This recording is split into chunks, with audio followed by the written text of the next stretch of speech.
Welcome to the Project Management Prepcast, helping you prepare for the PMP exam. Here's your instructor, Cornelius Fichtner. Hello and welcome to our next lesson of the Project Management Prepcast, your beacon lighting the way to PMP exam success. I'm your instructor, Cornelius Fichtner. In this lesson, we continue our discussion of Agile by reviewing Scrum. Scrum is by far the most popular method used today by the world's Agile project development teams, and it's also one of the most rigid in terms of recommended practices and procedures. So in this lesson, we'll provide some insight into the differences between Scrum and Agile and give you an overview of Scrum. We explain the key roles and responsibilities crucial to projects implementing Scrum. We outline the different Agile strategic planning meetings that set the stage for Scrum, discuss the various events that are conducted during each sprint in Scrum, review the different types of Scrum artifacts, and our review at the end is focused on showing you what you need to know about Scrum for the PMP exam. If you look into the PMBOK Guide 5th edition, you'll notice the word Scrum is not mentioned once. So why on earth should you learn about Scrum for the PMP exam?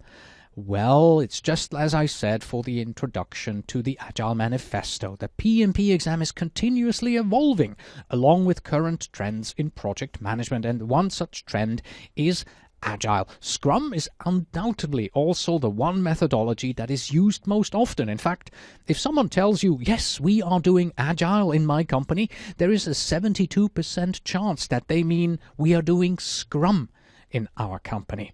We are therefore introducing you to Scrum because it is such a big part of Agile. And it's also not unreasonable to expect that you may find Scrum in a PMP exam question. The Merriam-Webster Dictionary defines Scrum as a rugby play in which the forwards of each side come together in a tight formation and struggle to gain possession of the ball using their feet when it is tossed in among them. In plain language, it is a term used in rugby referring to the manner of restarting the game after a minor penalty or infraction. But why use the word Scrum in Agile project software development? Well, it was actually used as a metaphor for people to understand the basic principles behind Scrum. Scrum was first coined with respect to Agile in the January and February 86 Harvard Business Review article, The New Product Development Game by Takeuchi and Nonaka, where they compared the high-performing cross-functional teams that they were using on their new method of software development to the Scrum formation that is used in rugby. In the mid-1990s, Jeff Sutherland and Ken Schwaber used this methodology on their Agile development projects and referred to this method using the single word Scrum.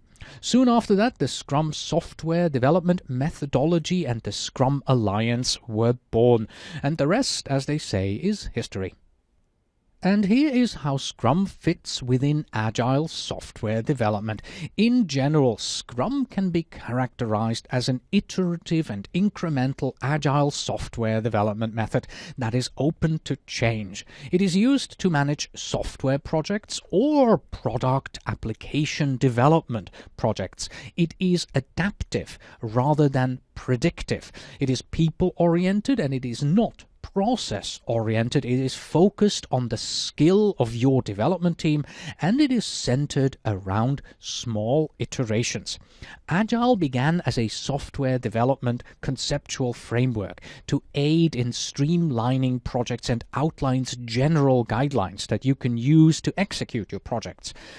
Agile software development encompasses many different methods like extreme programming, test-driven development, lean software development, and of course, Scrum. Basically, Agile software development outlines what to do on your projects, and the methods like Scrum describe how to do it on your projects. Let's continue to stay on a high level here and discuss what is meant by Agile project management, Agile software development and Scrum, because it's important to understand the difference between them when you encounter them on your project. So first of all, Agile project management. This is an iterative project management philosophy. It is used to determine development requirements and to execute projects in a highly flexible and interactive manner. Agile software development, then, is a conceptual framework of iteratively and incrementally based software development methods, and it uses collaborative, self-organizing, cross-functional teams that encourages a rapid and flexible response to change. And finally, Scrum is an iterative and incremental agile software development method. It is used for managing software projects and product or other application development projects. Now that we understand the objectives of Scrum at a high level, let's dig into it. This diagram here represents an overview of the Scrum framework, and we'll be referring back to it quite a bit throughout the lesson. It was adapted from the book Agile Software Development with Scrum by Ken Schwaber and Mike Beetle, and here is how Scrum works.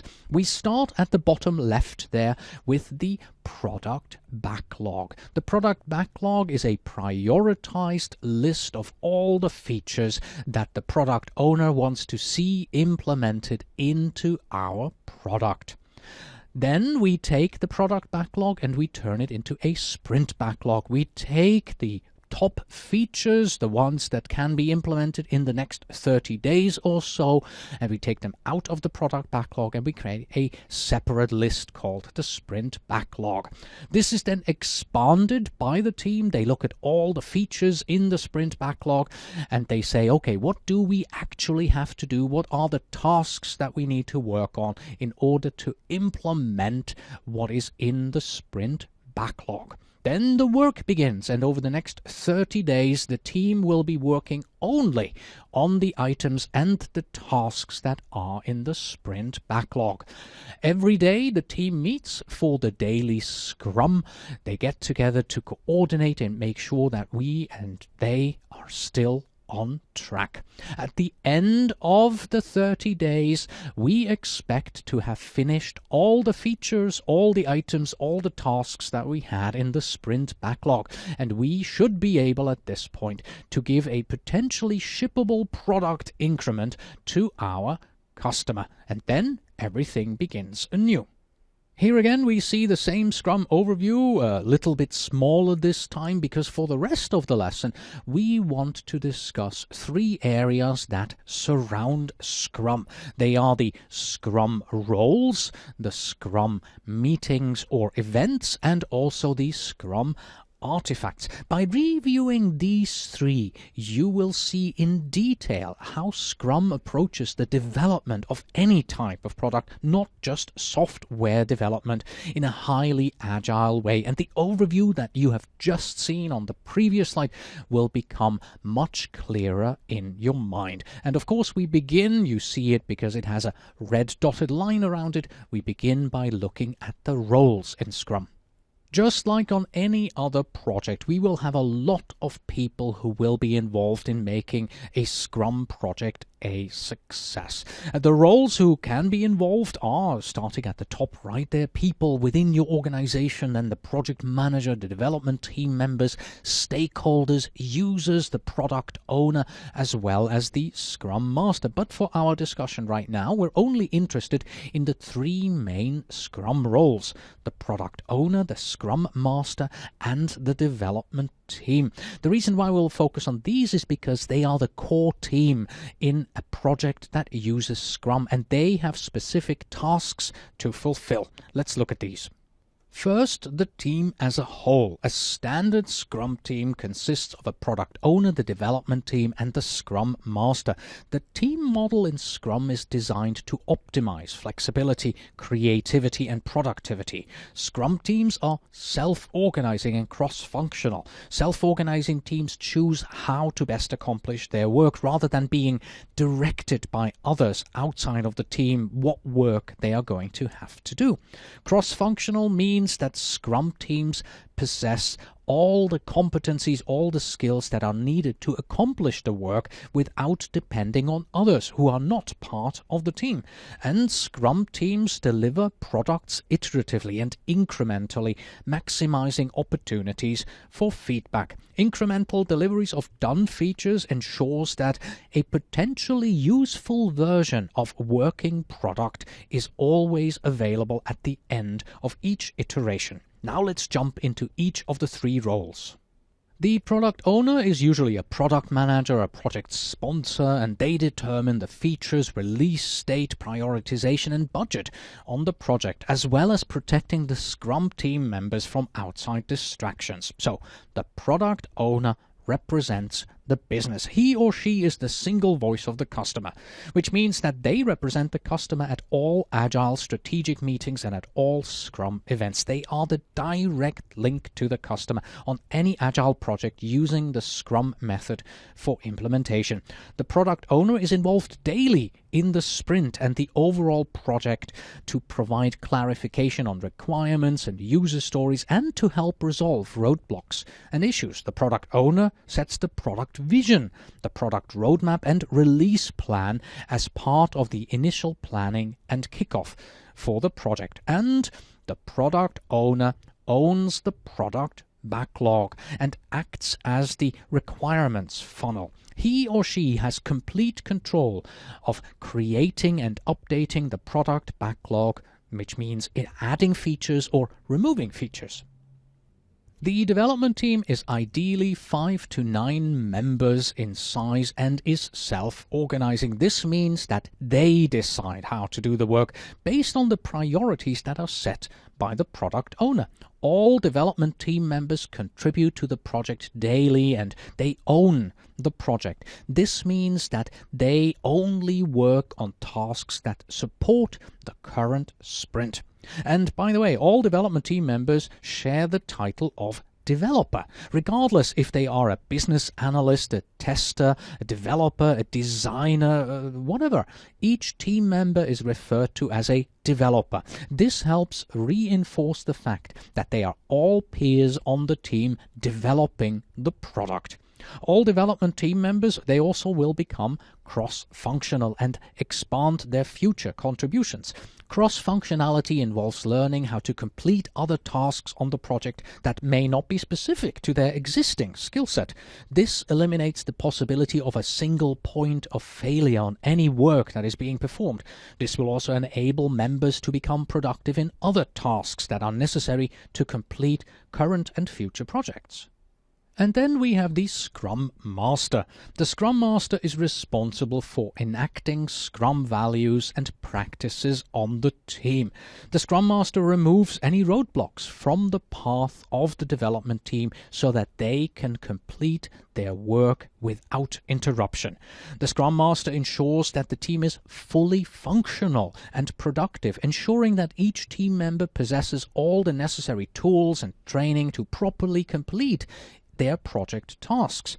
He also shields the team from external interferences so that they spend their time either planning or doing the work on the project. And lastly, the Scrum Master also acts as the coach on the Scrum team and is responsible for ensuring that the product owner and the development team, that they're versed in Scrum best practices and are continually implementing them throughout the project.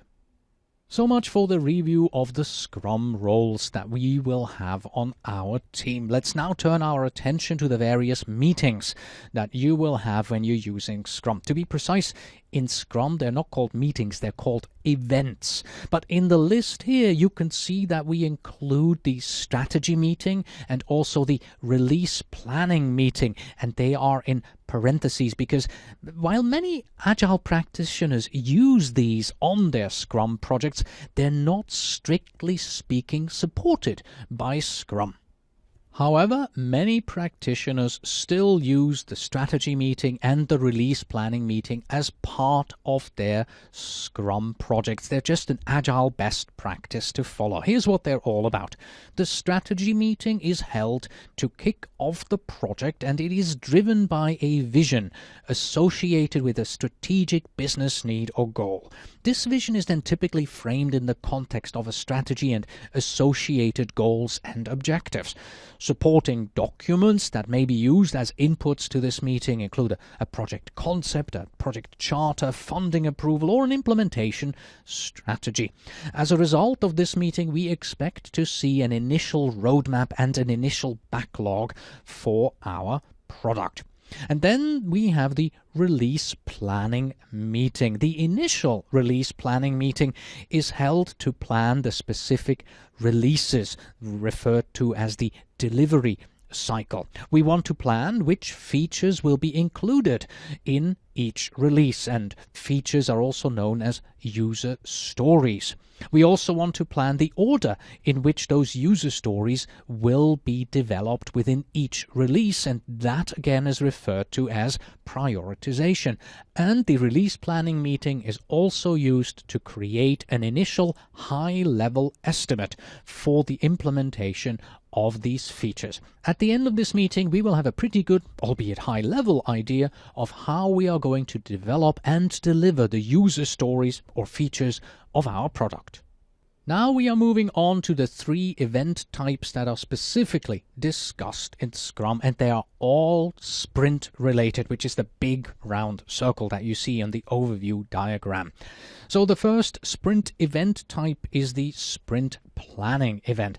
Sprint planning is held for team members to plan and agree on the user stories or backlog items that they are confident that they can complete during the next sprint, during the next 30 days, and to identify the detailed tasks and acceptance criteria, the tests for delivery, according to what we call the definition of done. The definition of done is created by the Scrum team. It is a description of the mandatory steps that must be completed on a user story, on a feature, to indicate that the particular feature is now ready to be delivered to the customer. And while the sprint planning event happens at the beginning of the sprint review happens, well, at the end of it. Normally, all members of the Scrum team will participate in this particular event.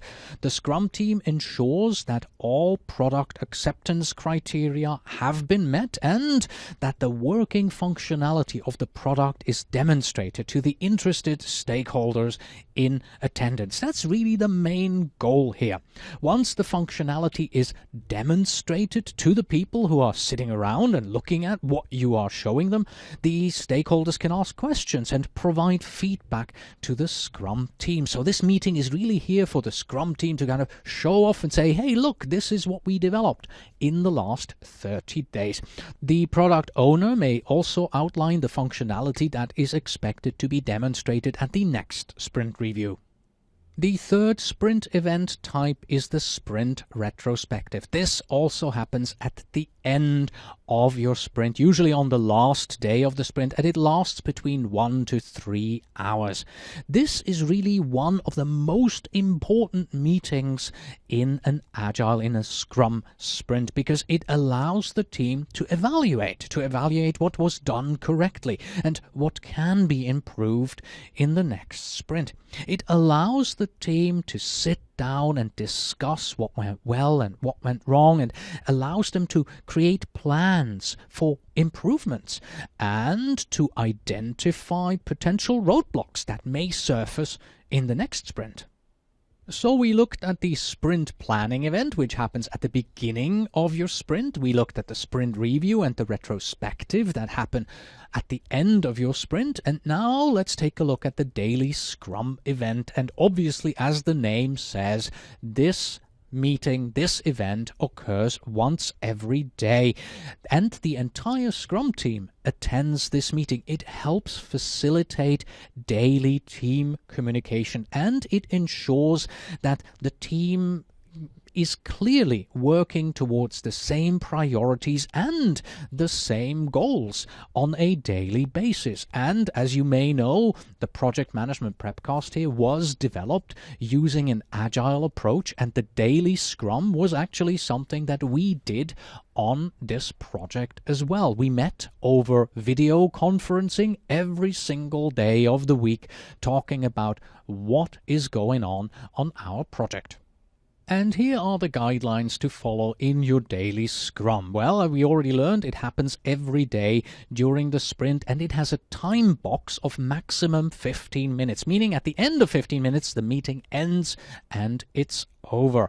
It should also be held at the same time and in the same place every single day, if that is possible. Once again, it's imperative that all members of the Scrum team attend the event so as to show team unity and to ensure that every team member knows what everyone else is working on that day. If a team member cannot attend, be sure to appoint a proxy to fill in for them so that their update information is properly communicated. The way we did this is in our video conferencing software was also a chat feature, and somebody who could not attend, they would just simply type in their daily report into the chat. Anyone can attend the daily Scrum, but only the product owner, the Scrum Master, and the development team members may talk during that event. In the daily Scrum, every team member is supposed to share their input and answer the following 3 questions. What did I accomplish since our last meeting? The individuals will state the specific tasks that they completed since the last meeting.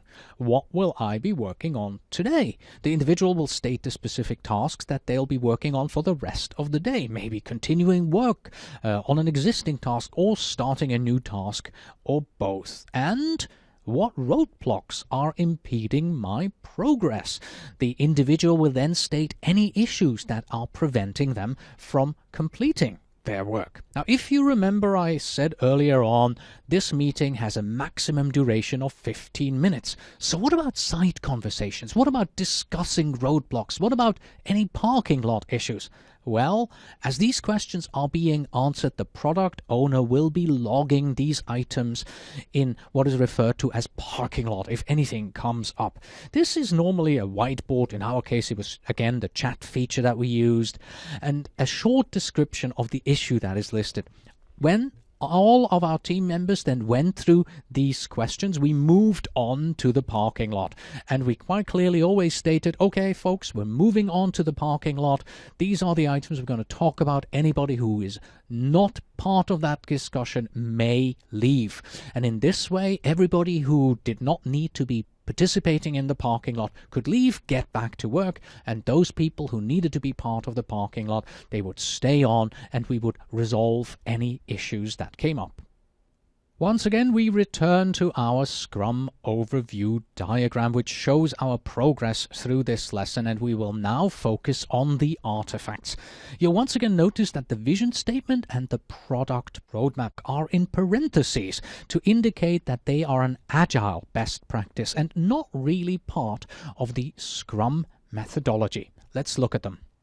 The product vision statement is the first artifact that gets created in Agile, and it sets the stage for all future scope and development. Although this is not considered a Scrum-specific artifact, it lays the foundation for the creation of other important Agile and Scrum artifacts. It is a concise description of the goals of the project that helps the team to remain focused on the crucial aspects of the product development. Every activity on the project must support the product vision statement throughout the project. The product vision statements should always be posted in plain sight so that anyone who has a stake in the project, is interested in the project, or is working directly on the project can review it to ensure the project vision is being supported.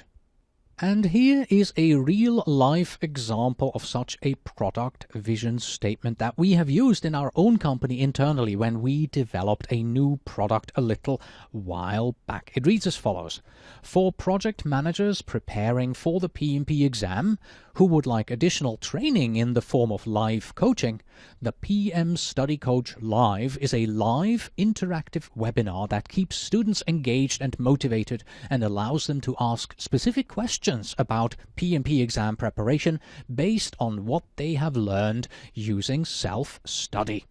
Unlike Project Planet's online PMP coaching program, which only offers a non-interactive, members-only forum for attendee questions, our product will offer the PMP aspirant an opportunity to ask their coach specific questions during the live calls as well as in the social learning platform. The format in which this is written uses Geoffrey Moore's product differentiation statement that he described in his book Crossing the Chasm as a general template. As you can see, once you read this product vision statement, you know what your product is going to be. Next, we have the product roadmap, which is a tool that is used in Agile that provides an overview of the major features that need to be developed as part of an Agile project. Once again, although this is not considered a Scrum-specific artifact, it helps to lay the foundation for the creation of all the other Scrum artifacts that we'll look at in just a moment. It's a visual timeline of major product features. It supports our vision statement. It is created as a result of the activities that are performed in the strategy meeting and the release planning meeting.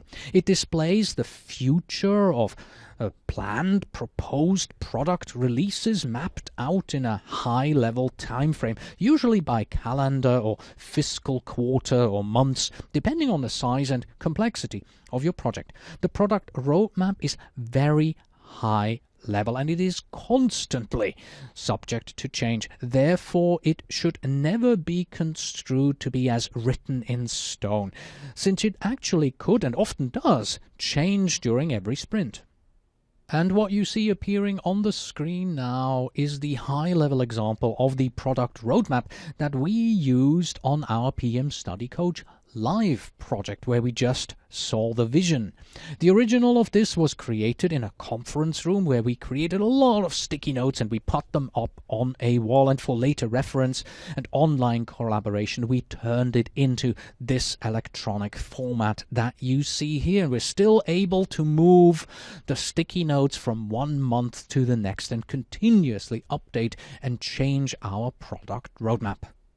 The product backlog is the first artifact that is specific to Scrum. It is an ordered list of features that is maintained for the product.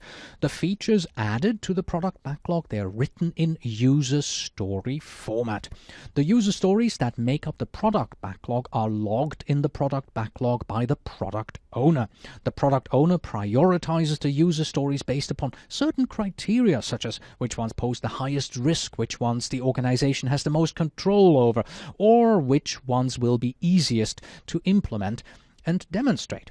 These are the initial user stories created in the product roadmap. The product backlog is the what that will be developed and in the order that it should be developed.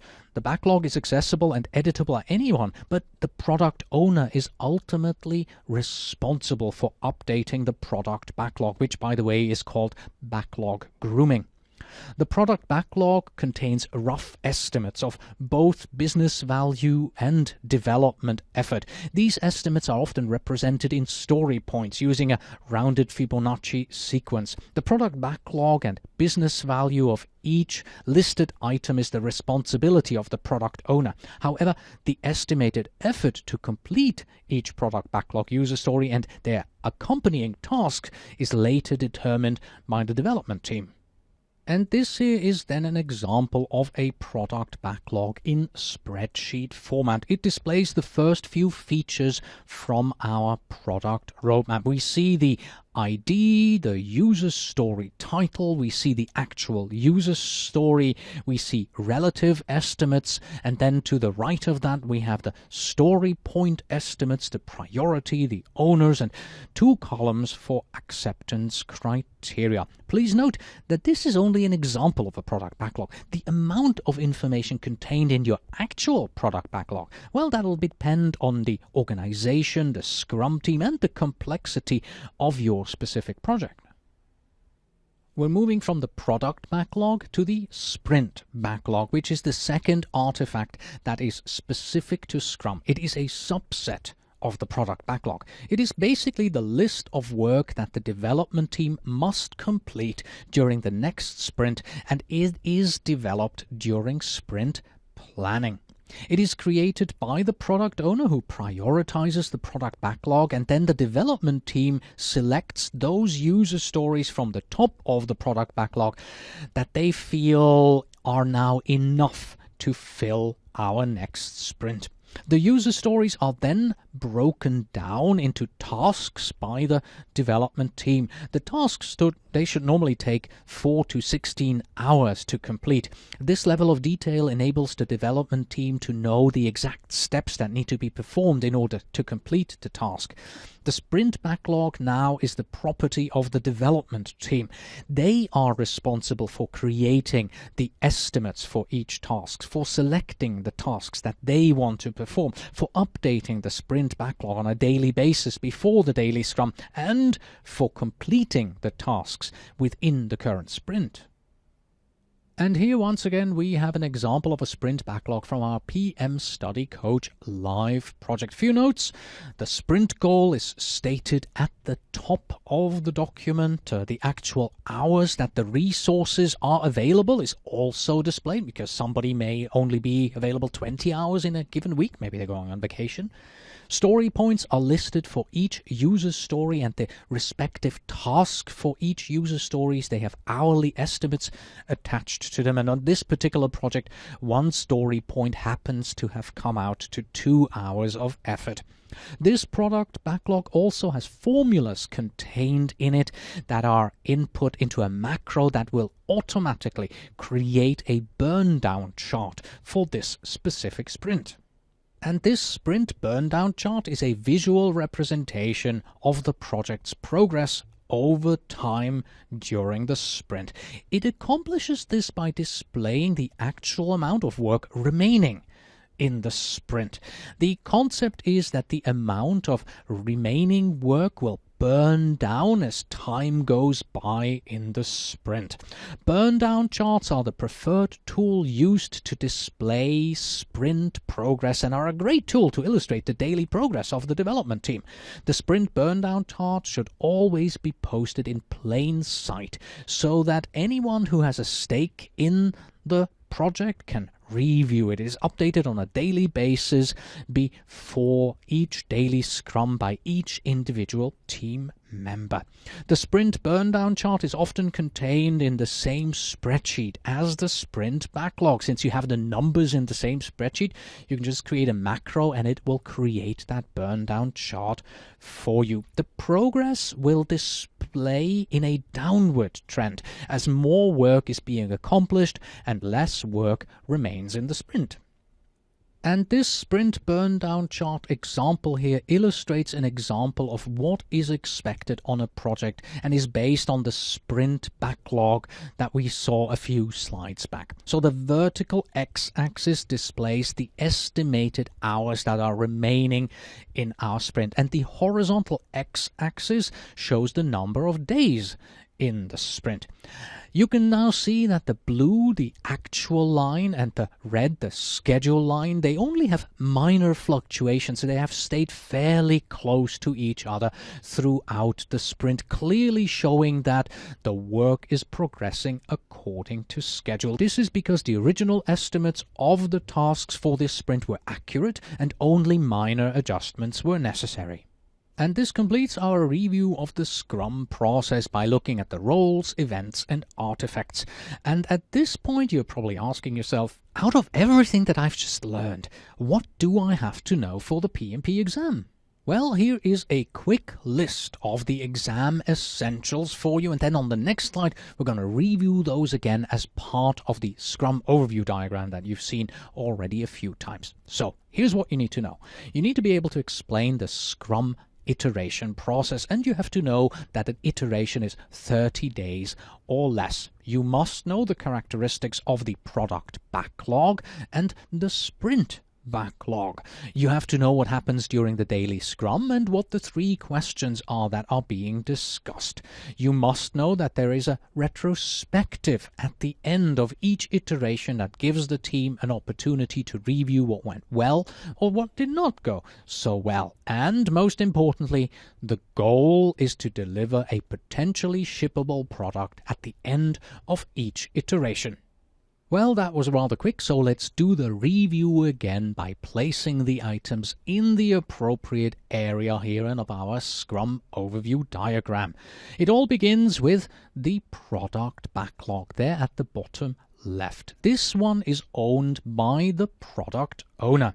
At the beginning of the sprint, the product owner and the development team, they work together to determine which are the most important features that need to be built next. And those go into our sprint backlog. The sprint backlog is now owned by the development team. The development team then breaks down the features in the sprint backlog into actual tasks that they need to be working on. And then the sprint, the actual work to deliver the product, begins. Usually a sprint is no more than 30 days long. Every day during the sprint, the development team gets together for the daily Scrum and answers 3 questions. What have I done? What will I do? And do I have any roadblocks? At the end of the sprint, the result is demonstrated at the sprint review meeting, and potentially this result can now go right into production and be used by the customer. It's what we call a potentially shippable product. And what's actually missing here in this diagram is the retrospective meeting. This is where the development team gets together to discuss what went well and not so well in the sprint that just ended and makes plans for improvements going forward. And that's it. And here are 2 action items that you can follow up on in order to increase your understanding of Scrum. First of all, you can download a free copy of the Scrum Guide, which documents the Scrum framework and is created and maintained by 2 of Scrum's creators, Ken Schwaber and Jeff Sutherland. This is free and it tells you pretty much everything you ever wanted to know about how Scrum works. And second, and this is really good, you can watch a 10-minute, really fast-paced and excellently executed video on YouTube titled Intro to Scrum in under 10 minutes. As always, you can find the links to these in your student workbook as well. And with that, we have come to the conclusion of this lesson. So it's time for Justine to say, Some other time then. and I say, until next time.